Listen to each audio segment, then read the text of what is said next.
if watching this now you're feeling a little bit shocked, this is how I was feeling when I heard this information, and this is how our source was feeling when he was hearing this information in this meeting, because this is just the beginning.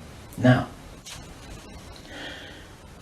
during the time of this ceasefire, everyone's shocked, everyone's frightened, everyone's really terrified about where this is going to go. There are all kinds of heavy controls over populations everywhere. And then the next thing that happens in this chess game that's being played is that biological weapons are released on China. He heard this being discussed in this meeting. They will release a flu-like virus that will be genetically targeted against the Chinese population. It's racially targeted against the Chinese people. It's designed to spread like wildfire and to knock out a large number of the Chinese people. And these people in this meeting were laughing about this. They said, China will catch a cold. Those were their words. China will catch a cold. And they were laughing about the fact that these biological weapons will wreak havoc among the Chinese population. And after that, then what effectively will be a kind of plague will actually spread right across the world to the West as well. Our source was not clear whether this was a Chinese retaliation or whether the thing would just spread out of control in the way that it would be very understandable if it did, whether it's racially targeted or not. These things actually mutate. So now you've got a situation where there's been a limited nuclear war in the Middle East. There's a pandemic that really is sweeping across the world and really is killing people very visibly. And you've got this totalitarian military lockdown in all the governments in the Western world because everyone's going to be in panic about all of this. And then, he said, then the real war starts. Something that would be justifiably called the Third World War, with a much more major nuclear exchange. And at this point, I asked him, is this just about population reduction? What is this about? Why are they doing this? Why this insane Dr. Strangelove plan for just unleashing all of this stuff on the world? Why do it? Now, as our conversation went on, I started to find answers to those questions. Now, some of this is speculation. I want to share this speculation with you because it's important enough that we work together here to figure out what's going on. And there are some clues, there's some very important clues that I'm going to present to you here in this video. He said, absolutely, it's about population reduction. So I said, well, in this meeting, did they mention any figures? And he said, yes, they did, 50%. Half the world's population. This is planned as per the Georgia Guidestones. For those of you who don't know what the Georgia Guidestones are, it's a stone monument in Georgia in America that was erected anonymously a number of years ago. It's in 8 languages, and it's like an Illuminati manifesto for a new world, as it were. And just hold that thought about this being a manifesto for a new world. This is an important concept here in what I'm presenting. One of the key parts of this manifesto for this new world is that there should be a population of 500 million people. Now, 500 million people is an enormous reduction from the nearly 7 billion that we've got at the moment. That's pretty much 95% of people who would no longer be on this planet.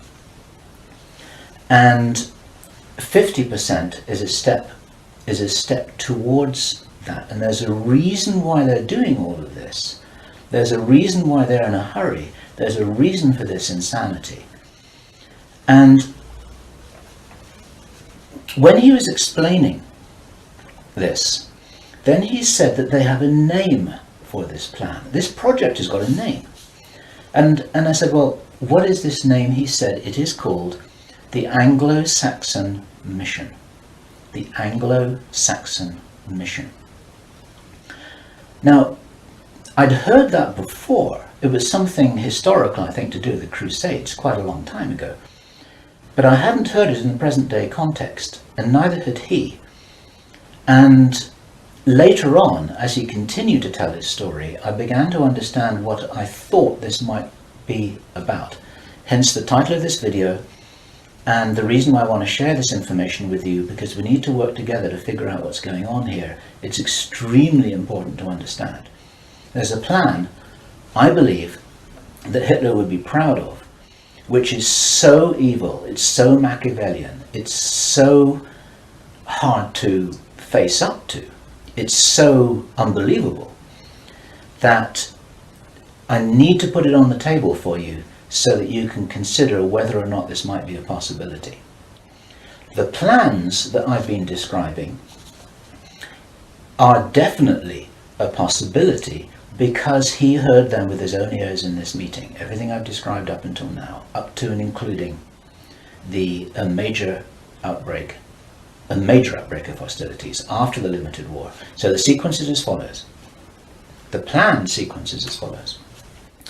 Israel attacks Iran, then there's a ceasefire, then during which time there is heavy governmental military controls over populations in all Western countries.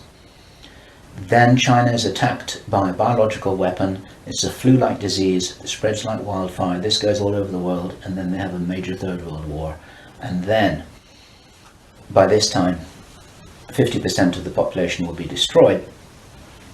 And not only because of the war or the plague, but because, as many of you watching this will understand, the infrastructure goes down in situations like this. There's no food in the supermarkets, there's no gas in the pumps, the telecommunication goes down, there may not even be water coming out of the taps. People are kind of thrown back into a Victorian era without the facilities to handle this, because most people don't have their vegetable gardens, they don't have their horse and cart, they're not able to survive in the way that we used to be able to. We're very, very vulnerable in our technological advancement. We're extremely vulnerable, and of course the controllers know this. At this stage, our source was speculating about why are they in a hurry? Why do they want to do this? And there's a sort of heavy irony here, which is like, I was saying, well, if you're going to plan the Third World War, then why not take your time over it and get it right and do a really good job? You can, this could be in 20 years' time or 30 years' time, it doesn't really matter. Why is there in such a rush? And our source said that he felt, from inside information he's continued to receive, that this is still timed for something around 18 months from now. And that puts it around about the middle of 2011. He doesn't know this for sure because these events aren't calendar driven. They're actually event sequence driven. In other words, this has got to happen before that happens, and then after that the next thing can happen, then after that the next thing can happen. So a whole lot of things have got to be in place before all the dominoes fall over, so to speak. And they seem to be behind schedule in some of this. There are some planned events that definitely haven't happened. One of the things which I remembered when I was hearing this story was that our source, Henry Deacon, and many of you who've watched Project Camelot videos and read their reports for the last 3 years will know that when we met Henry Deacon in 2006, he said that in his own inside information was that there would be a war against China in 2008. And that didn't happen. And all this time, at that time it didn't make any sense, and even now it didn't make any sense. It's like, well, all right, but why do this? Why do this? Why do this? Now, this was his answer. And our source is a pretty smart guy. He's been in the military. It's a totally different story that he didn't debrief in our audio transcript, which you have the opportunity to read, but he's had his own ET experiences in the military. He's got his own sources of information about some of the background for this.